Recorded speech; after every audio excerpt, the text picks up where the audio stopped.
20, 30 years ago, millions of boys growing up wanted to be just like Mike. When you were growing up, who did you look up to? Who did you want to be? Well, I was closer to watching my father do most of the stuff. So, I mean, I wasn't really into professional sports because where I grew up, you only had like 2 television stations, NBC and ABC. And we couldn't even get NBA games. So most of my focus stayed on the college game. So I was a big college basketball player. I watched college and then baseball. Obviously, my father was a big baseball fan. He loved Roberto Clemente. So he was a Pittsburgh Steelers fan. And I kind of grew up emulating or following his footsteps in terms of who he admired is who I watched. I grew up also a NASCAR fan. So I was a Richard Petty fan. We used to go, my father used to take the whole family, pack us all in, this Chrysler Plymouth, and we would drive all over North Carolina, South Carolina, and go watch stock car racing. So I was more into stock car racing than I was into anything else. Okay. To be honest. So in late 2015, yeah, and I'm sure you know of this, but the Harris Poll surveyed Americans to rank the most popular athletes in American history. And you were voted number 1. Babe Ruth was number 2. Muhammad Ali was number 3. And then there were a bunch of others, many of whom you know. All of this is wonderful.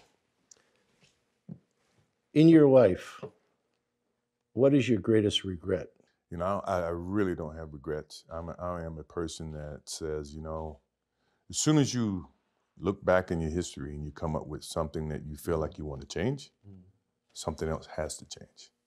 So what about your biggest disappointment? Once again, that's the same analogy. Disappointment to me, to win, you got to lose. To be successful, you got to have something that's not successful. To be happy, you got to have disappointment. So I think all of those things have evolved and happened to make me who I am and understand the benefits and the privileges I have for being who I am, and not to wear it on my sleeve, be very humble about it. That's one thing my parents taught me very well is, don't wear your reputation, don't wear your accolades, don't wear your personality on your sleeve. Let it happen, let it be you. It is who you are. Don't hide from it, but don't wear it and rub it in people's faces. So, when you sit there and you say, well, in 1990 or 2005, they voted me as like the best or the most popular athlete, well, it's ironic that I'm the youngest of the 3. So in essence, it's all relevated on who is watching now. If you ask 20 years from now, I'm pretty sure LeBron may beat me, based on who's going to be making the voting. So I say that to understand that, it is what it is. I don't wear it. I don't showcase it. I don't rub it in other people's faces. Someone else's opinion. If you ask me, I could never give you an opinion about things like that because as an athlete, all you want to do is be the best athlete you can be. Well, on that point, when we did the interview 12 years ago, you made a big point that you wanted it to be private, that you wanted to take back your life, that you had been in the public eye and so forth and so forth. Now, I'll be jumping around, but I have this burning question that I think you're in a very unique position to answer. All right. College kids can't wait to leave school to go into the pros. There's no real rule that you have to be 21 or that you have to finish 4 years. You have to be 19. I'm just saying that, but in other words, at age 19, when you're still a very young man, you give up your education, you give up the college experience and so forth and so on. And upon reflection, I know that you're going to say that some people, for financial reasons, need to, but what do you think is is really the right way for the NCAA or the NBA to handle this? Well, I've been on both sides, obviously. I left school at the age of 20, 21, my junior season. It wasn't a financial decision. It was more or less a business decision, the opportunity for me to play professional basketball. I was, so close to graduation, so education still was a part of everything that I do or did at the time. My feelings about, a kid being able to go to the pros, and I've seen both sides, is that you should allow a kid, if he feels like from a financial standpoint, that he wants to go and work and earn a living. I think there's a certain way that you can go about between the NCAA as well as the NBA and all parties involved, that you can systematically build a way to where that kid now at the age of 18 or 19, if they want to go and play professional sports, they should be allowed to. Kind of like baseball. Baseball, I think, has a very good plan, where if you come out and you get drafted at 18, you start in the minor league system and you work your way up to where your skills determine if you are qualified to play on a certain level. Along with that becomes a compensated aspect of what, you're going to be compensated based on your skill set at that particular time, which I think is very correct. So I think from a basketball standpoint, and if you're 18 and you choose not to go to the pros and you go to college, I think you should be obligated to stay in college for a length of time to where you can educate yourself, you focus on education, you focus on your maturity, focus on your development of your bodies and your mind, and then be allowed to come into the NBA, not the CBA. So I think, to me, that is a perfect model to where everybody gets exactly what they deserve or what they need. All right, so what's in this young man's head? Is it about getting the best deal he can, or is it playing in the city that he wants to, and there is his hometown, or is the city not an issue? It's what are the criteria upon which they hope they get drafted by a certain team? Well, I mean, I think that's a little bit hard to determine because you in a professional league of multiple teams, when I say a league, you want to be able to have competitive balance within the league. And if a player or an individual can choose based on the city to go to whatever respective team that he wants, you may have, you're going to have some discrepancy in terms of the talent pool and the competitive nature of it. So if everybody wants to go to Chicago, you only can have 12 jobs in Chicago. Chicago going to get all the best players. What about Dallas? What about Washington? What about these other cities? Detroit, Indiana, where they may not be metropolis of cities, but they still have passion for the game of basketball. And you're starting to see a little bit of it now to where all the stars are starting to gang up and go on one team. I think it's going to hurt the overall aspect of the league from a competitive standpoint. And you're going to have just one or two teams that's going to be great, and then the other 28 teams are going to be garbage, or they're going to have a tough time surviving in the business environment. So what role, positive or negative, does an agent play in helping the young man make the best decisions? Well, I'll give you a good example, because and I ask you that because you're not only a player, because but you're an owner. I was on the same side. Yeah, I was on the other side, and now I'm on this side. Yeah. And I think what the agent's responsibilities is to educate the individuals, educate the kids to be able to make sound decisions from where they sit or what they think they want. A lot of times you have the agents making decisions based on what they want as opposed to what the players want. And sometimes it's not even in the best interest of the players. It may be in the best interest of the agents. That's, I think if you can regulate that, which is very tough, if you can moderate that to where that player or that athlete's going to be educated about his positions, that he can make sound decisions that's going to be best suited for him and his family, that's the correct agenda. My agent, when I came out of college, I had obviously I was in college for 3 years. Coach Smith, my parents taught me, the right from wrong, taught me to understand and listen and learn.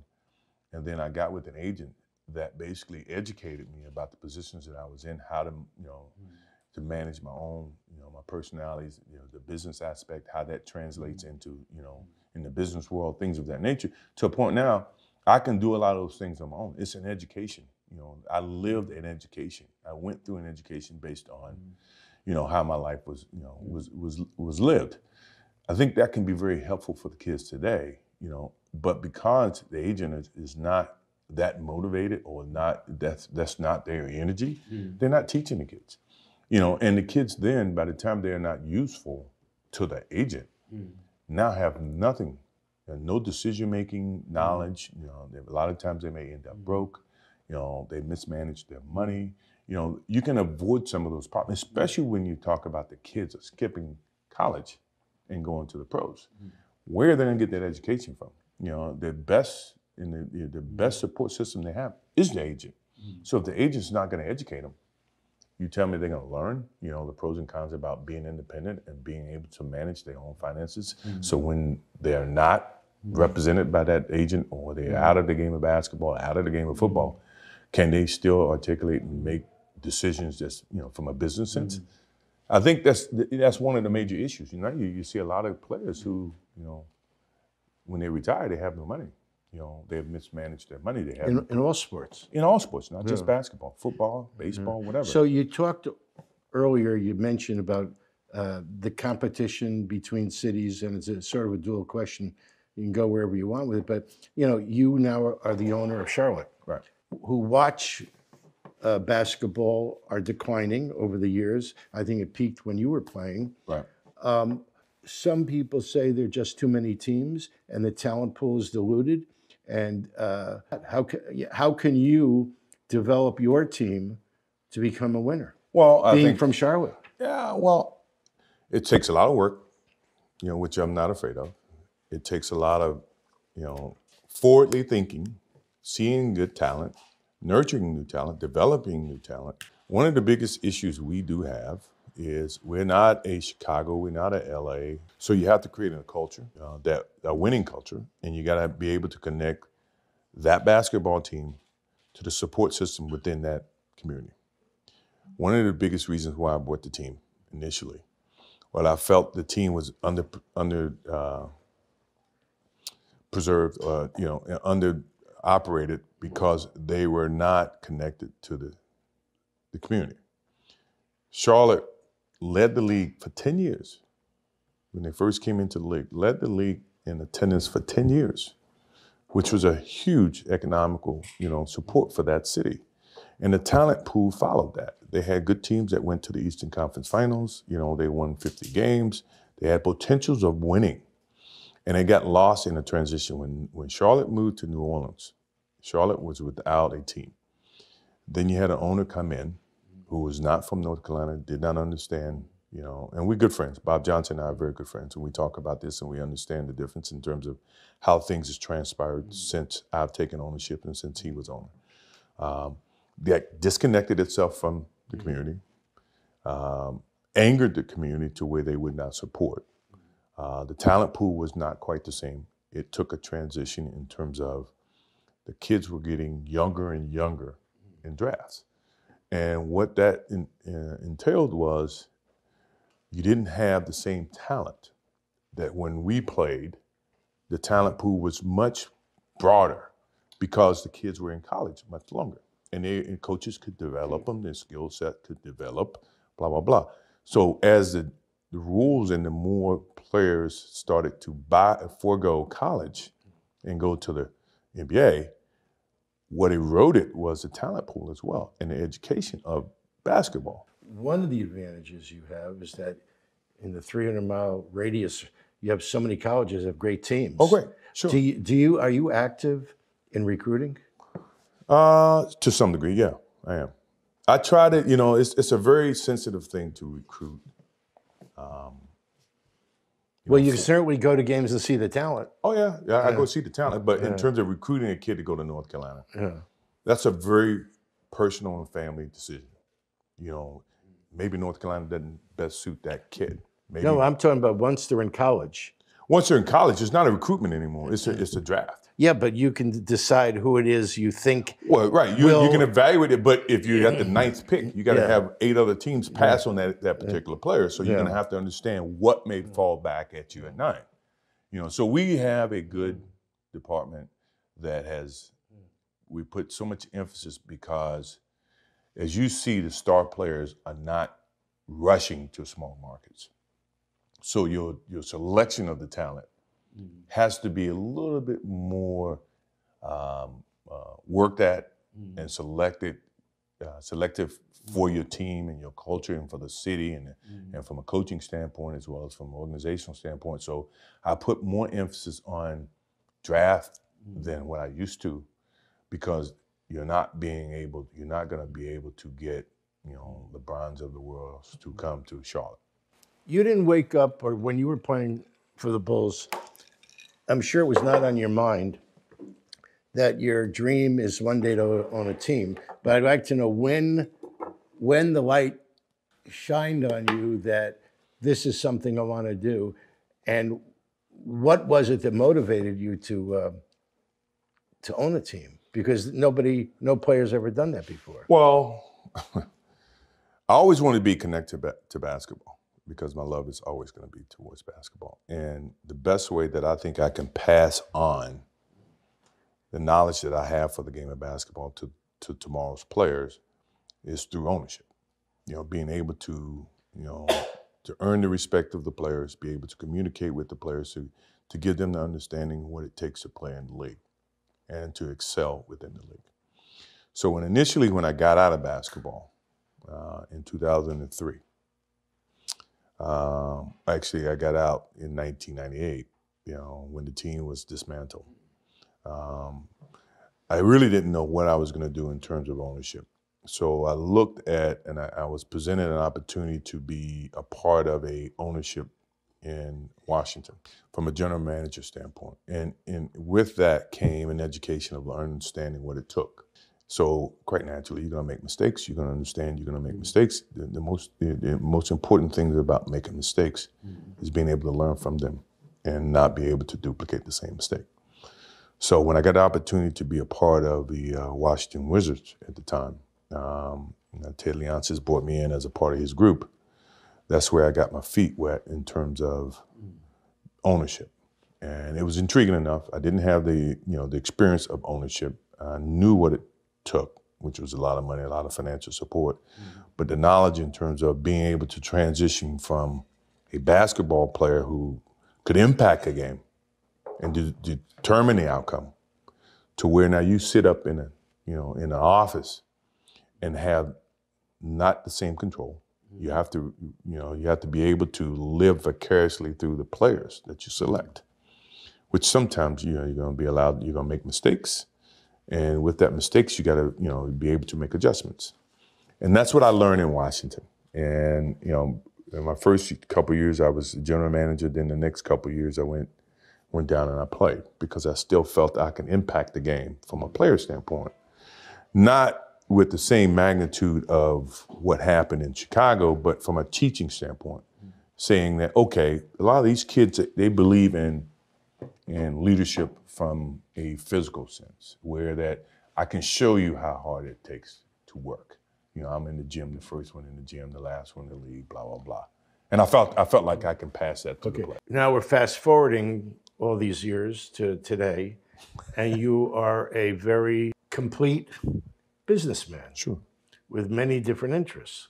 Do you have a favorite amongst your businesses? Do you spend more time in one than the, you have, in addition to the team, I can go on and on. The list is pages, but your Jordan shoe brand, I'm told, does $3 billion a year.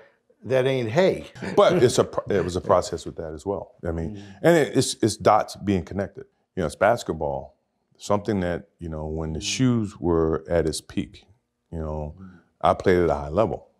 And the consumer saw that, and it basically authenticated everything about that shoe. What we've been able to maintain is being able to communicate to the consumer from an ownership standpoint, their preference for that product. Do you spend a lot of time in the business? I spend most of if you look at all my portfolio of things that I'm involved in, my strongest passion outside of the ownership of the Hornets is the Jordan brand. because to me, I can impact that in a much greater sense. To be able to continually talk to that consumer, interact with that consumer. It's not a draft. It's not, it's not where I'm, dependent on how the season ends to determine if I have a draft pick in the first 12 or 13 picks. So if I had to pick of all the things that I'm involved in, the most important is the Jordan brand because it is my DNA. It is who I am.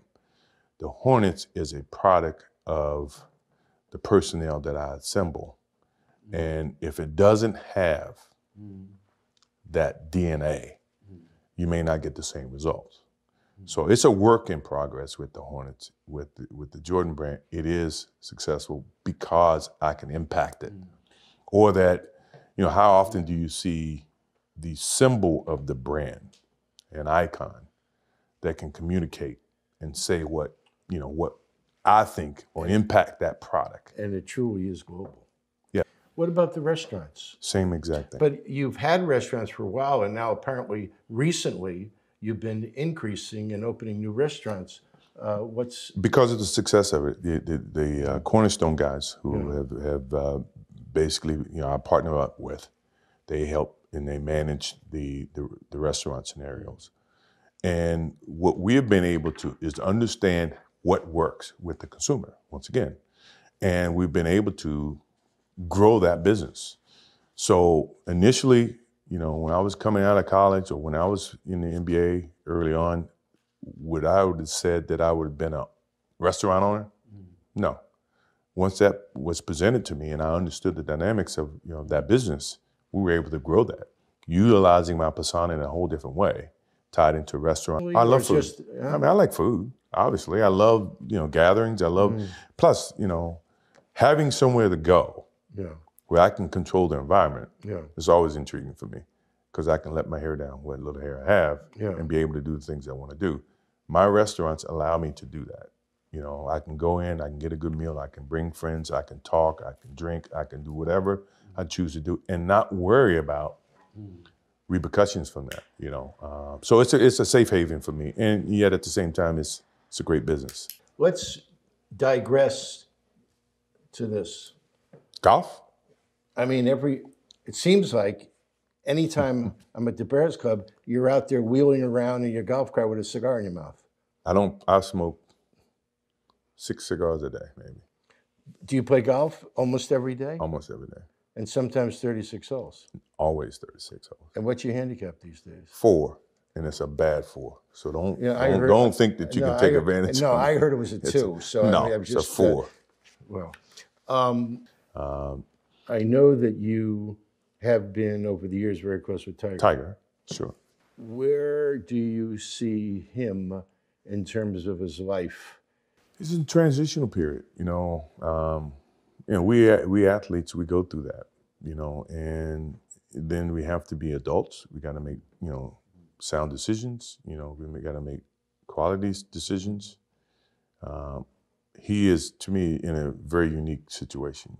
Tiger played, and at his peak, somewhere towards the end of mine, of my career. And then what changed between that time frame to now, social media, Twitter, all those types of things that has invaded the personality and the personal times of individuals to a point where, people have been able to, utilize it to financial gains, things of that nature. And, for someone like myself, and this is what Tiger deals with, is that I don't know if I could have, survived in this Twitter comment, in this Twitter time, where you don't have the privacy that you would want. And what seems to be very innocent can be always being misinterpreted. Moving from basketball to Derek Jeter, doesn't he stay with you? Yeah. I mean, because I saw him one He's like my little brother. And I said, "Where are you staying?" He said, "I'm staying with Michael." No, he hangs out. We hang out a lot. We spend. And then a few weeks ago, I saw your name mentioned as an investor in the Marlins. Yeah. So, what is it strictly friendship or a business or both? Or I mean, you love baseball? I love baseball. My love for baseball, and it's not final. Obviously, they got to go through the approval state of his ownership. And when he came to me about getting involved, I said, "Look, I would support you in whatever way. I have my own businesses. I have the Hornets. I have the Jordan brand. I would support you in whatever way you want me to support you." I think he's motivated to build a baseball franchise that can be successful. That is who he is. That's the way he lived his life. It's very resemblant. It resembles everything that I tried to do from a basketball sense. He's trying to do from a baseball sense. I can only congratulate. I can only support. I think he's going to do a great job. I think he's going to roll up his sleeves. He's going to dive in. He's going to try to do the best that he can in terms of reconnecting it back to the city of Miami and blah, blah, blah. I don't know how I can, be a part of it, but I am a part from afar and from a support standpoint. Well, in some ways. But I love the game of baseball. Yeah. Don't get me wrong. Right. And in some ways, you now are on almost identical paths as owners with a team that needs to step up its game. Yes. And the thing that I can provide for him is for my team, to be able to lend him advice and give him some insights in terms of what we did in Charlotte, and to reconnect and to turn things around to where it's a more successful franchise. You talk about teaching. Have you ever been a coach? No. Did you ever want to be a coach? No. I have no patience for coaching. My biggest problem from a competitive standpoint is the focus of today's athlete and the focus of where I saw the game, how I pursued the game. It changes and it's totally different. For me to ask an individual to focus on the game the way I played the game, in some ways would be, unfair for that kid to have to endure that. And if he didn't do it, no telling where my emotions would be. I don't think I would have the patience for it. So in essence, coaching is something that I've never really felt I could do from an emotional standpoint because I'm much different and I have a different perception about things than what the kids do. You are recognized in the business press a billionaire. Me? Yeah. What does that mean? What does it mean? I don't think it changes anything. I mean, other than that, people can call me and ask me for money, maybe. It's not in those kids from North Carolina with Dean Smith. Sure, I got an afro back there. You see that? But if your dad were alive, he'd be so proud of you. What would my father do right now? First of all, he'd probably be sitting and smoking a cigar and answering some of the questions that you. He's a very thoughtful guy. The thing that I remember the most about my father, and I had him for 32 years, and I never look at it from a negative sense. Obviously, he was murdered, and rarely do I get the chance to talk about him, But the thing that I do remember all the time, I think about him practically every day, is for a person like myself who live in the spotlight and is so critical, from people. All the time in terms of what I do, what I say, where I go. The thing he's always said, take a pause before you make a decision and say, what if? And the purpose for saying what if is that whatever decision you make, always either going to have consequences, either pros and cons. No, but you obviously listened to your father because in the very beginning, you spoke about being humble, not shouting about who you are and what you've done, and just being within yourself. Sure. And a lot of kids growing up may start that way because of their parents, but don't end up that way. Right. You ended up that way. Well, once again, it's not just my father. My mother calls me practically every day, reiterating, keep your nose clean. She ends the conversation of every time I hang up, as opposed to me, hey, obviously we say, I love you, Mom, can't wait to see you, talk to you soon, blah, blah, blah. Her last word is keep your nose clean. That's her constant reminder to say, hey, look, people are watching. People are learning, people are paying attention. And, the best news in today that sells is negative news. And not that I live in a box to where I'm afraid to do things. I know that, you know, as my father says, the what if comment is to be able to deal with the consequences of what decisions you make. And you think about that. If you think about the consequences, pro or con, you make the right decisions that you feel is the right decision. Now, all the decisions I made, other people may view to be not the right decisions from their perspective. But for me to go play baseball, and everybody says, oh, it was a failed opportunity to play baseball. You know, that's what they think. For me, it was the best thing that could have happened for me because it allowed me to go back to the game with a stronger passion. At the same time, I was able to understand the love that these minor league baseball players have, making $1,500 a month. $1,500 a month, which is nothing. But for them, it was big. To me, to see that helped me put things in perspective, to understand the platform that I was on in 93, that when I went back to it in 95 and 96, I appreciated it even greater. So when we won those championships and we went through those things mattered to me far greater than what I did in 91, 92, 93.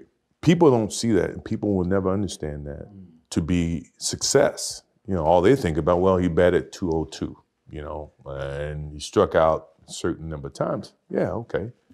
You know, but the effort was there, and the learning curve and the passion was there that has transcended not just to me, but to other people who are afraid to do things because they're worried about the perception that may come from other places. To me, that's more gratifying than anything, you know. So that's the things that my father and my mother instilled in me. Take a negative and turn it into a positive. Don't be afraid to fail. Other than playing golf again with me, and other than going to Cuba, what's on your bucket list? The winning championship in Charlotte. Bravo. That to me is huge because Bravo. I think the city deserves it. They've gone through a lot. Me personally, like any father, I just want to see my kids successful. I've endured, or I've gone through so much of good things. You know, there's very few bad things, but you know, bad things make you better. But I don't need anything else to suffice my life.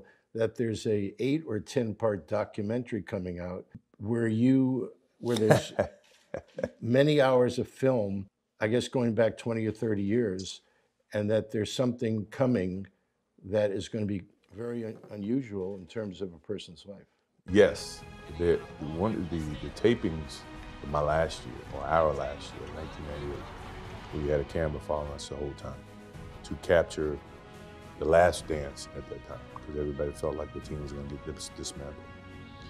And what you see, I think, in that is my dedication to the game of basketball, unwaveringly, you know, dedication day in and day out, and how I hold being the leader of the team, being the one that's been there for the longest. I hold everybody else accountable for the success of what happened at the end of the year. And people may look at it and, you know, they're going to get an honest understanding for what winning is about, you know, what leadership is about, what passion, drive. Now, you know, players may look at it and say, well, God, it was really tough. But when you think about what happened after us winning, you know, the contracts that, you know, other guys got, the memories that everybody got, the championship, blah, blah, blah, it's much more gratifying. You showcase it, and when you showcase it, people are going to understand what really happened, and they can put themselves in that position. But I think it's a true passion. I think it gives a great example for if you love something and your agenda is to be successful and to win, it's a certain price you have to pay, and it's a certain accountability you have to hold. Okay, but here's where I'm going. You, this is 20 years ago, represented values that you had that many athletes today don't even understand, right, let alone possess. So it could be a great learning experience, sure, and teaching experience for all these young people that think it's owed to them? If it's perceived properly. This is a very critiquing period, of this world, to where, your intent may be viewed, and we're going to try to make sure the intent is portrayed in the right way. But that doesn't mean, someone's not going to interpret it totally opposite of what the intent may be. And then it's going to be up for scrutiny and up for conversation and criticized and blah, blah, blah. I'm not worried about that. Because, at the end of the day, my heart, my soul, my dedication is in the right place. But part of the reasons why I've kind of toned back is I want my life to be my life. I don't want to sit here and constantly reiterate things that, I've said countless number of times. And at the end of the day, my time in the spotlight is dwindling, and I want to be able to control what I can, what I do and what I don't want to do, and blah, blah, blah. Someone else needs to step into the limelight and either enjoy it, or prosper from it, or grow, or have people understand who they are, blah, blah, blah. Me, I need no more admiration. I've had enough, and it's been great. I'm still going to be a very positive, force within the community, and, with the kids of tomorrow. But I got my own kids. I got my own wife. I mean, I'm 54 years old. I want to be able to go through a day or go through a week, not worrying about what I got to do Wednesday, what I got to do Thursday, what I got to do, because I never enjoy Monday. I want to be able to, and sometimes I surprise the shit out of myself saying, look, I got nothing to do today. Oh, I got nothing to do tomorrow. I got nothing to do on Wednesday. That, to me, is ultimately retirement. That's where I want to be. And if I choose to get involved in things, then hey, I want to go to Charlotte and I want to see what's happening with the team. Or I want to go to Portland and spend a week out in Portland, blah, blah, blah. But not to where, my moment, the moment that I'm living right now, I'm worried about what I have to do tomorrow. And that's where my life was getting.